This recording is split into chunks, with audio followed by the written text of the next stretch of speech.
জীৱনত এনেকুৱা কিবা কৰি দেখুওৱা যিসকলে আজি তোমাক পাগল বুলি কৈছে, সেইসকলে কালি তোমাক ছাৰ বুলি ক'ব লাগিব।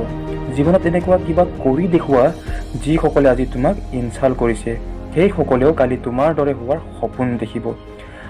আৰু এই সকলোবোৰ কৰি দেখুৱাবলৈ তুমি কেৱল কঠোৰ পৰিশ্ৰম কৰিব লাগিব। আৰু জীৱনত কেতিয়াও ভাগ্যৰ ভৰসাত বহি নাথাকিবা। হাৰ মানি নোলোৱাৰ অভ্যাস কৰি লোৱা, আৰু এই অভ্যাসটোৱে তোমাৰ জয় হোৱাৰ অভ্যাস বনি যাব। বিফলতাই মানুহৰ মন ভাঙি দিয়ে, আৰু যিসকলে 100% পৰিশ্ৰম কৰে তেওঁলোকৰ বিফলতাই পিছ এৰি দিয়ে। গতিকে নিজকে কাৰো গোলাম বনিব নিদিবা, কিয়নো সময় পাৰ হৈ গ'লে মানুহেও পাহৰি যায়।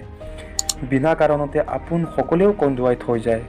যিটো চাকিয়ে গোটাই ৰাতি ঘৰখনক পোহৰ কৰি ৰাখে, সেইটো চাকিকেই ৰাতিপুৱা নুমুৱাই দিয়া। যিটো হৈ গ'ল কেতিয়াও ভাবি নাথাকে, যিটো পাই গ'লোঁ সেইটো কেতিয়াও হেৰাব নোখোজে। জীৱনত সেইসকলে আগবাঢ়ে যিসকল সময় আৰু পৰিস্থিতিত কান্দি নাথাকে। বন্ধুসকল, আমাৰ দুখৰ কাৰণ হ'ল আমাৰ বিফলতা, আৰু আমাৰ বিফলতাৰ কাৰণ হ'ল আমাৰ চিন্তা। আপোনাৰ মাজত গোটেই পৃথিৱীখনকে জিকি লোৱাৰ যোগ্যতা আছে যদি আপোনাৰ ওপৰত নিজকে কনফিডেন্স আছে। মানুহৰ জীৱনত প্ৰায়ে এনেকুৱা হয়, সৰু সৰু দুখ, সৰু সৰু সমস্যাই আমাৰ মন ভাঙি দিয়ে।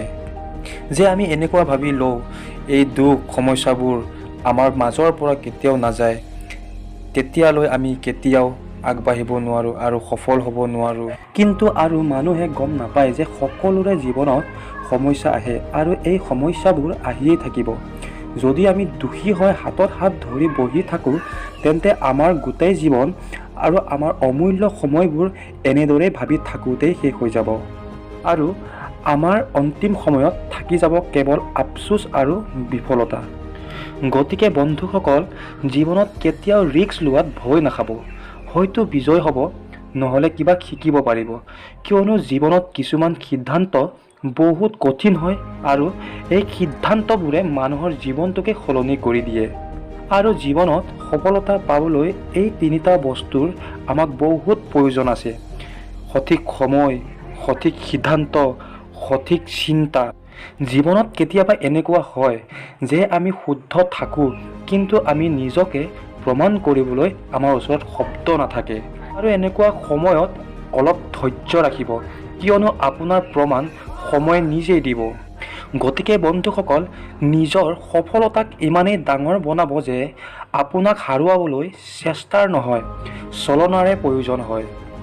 বন্ধুসকল, এই ভিডিঅ'টোৰ দ্বাৰা আমি আপোনালোকক কেৱল ইমানেই ক'ব বিচাৰোঁ যে এই সৰু সৰু সমস্যাবোৰক আমি বহুত ডাঙৰ বুলি ভাবি লওঁ, আৰু আমি হতাশ হৈ পৰোঁ।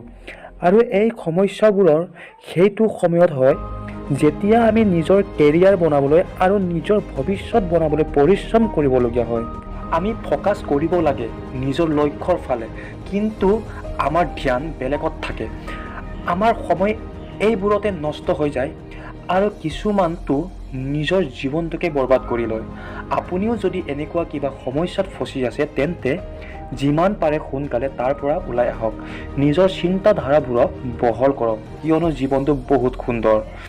আৰু এতিয়ালৈকে যদি এনেধৰণৰ কোনো সমস্যাত ফচি থকা নাই, তেন্তে আহিবলগীয়া সময়ৰ কাৰণে সাৱধান হৈ থাকক, কাৰণ সমস্যাৰ জালে যাতে আপোনাক ফচাব নোৱাৰে। বন্ধুসকল, সদায় ভবাতকৈ আগত নিজৰ লক্ষ্যক ৰাখিব শিকক।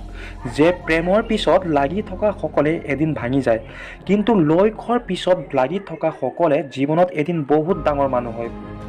আৰু যদি কেতিয়াবা মন ভাঙি যায়, তেতিয়া সদায় এই কথা মনত পেলাব যে মোৰ সকলো ৰাস্তাকে মই পৰিশ্ৰমেৰে সজাই ল'ম, আৰু মোৰ যোগ্যতাৰ কিমান দম আছে মই লক্ষ্যক দেখুৱাই দিম। বন্ধুসকল, আজিৰ এই ভিডিঅ'টি ইমানেই আছিল। যদি আপোনাৰ ভিডিঅ'টি চাই অলপমান হ'লেও সহায় হৈছে বুলি ভাবিছে, তেন্তে এটা লাইক কৰি দিব। আৰু যদি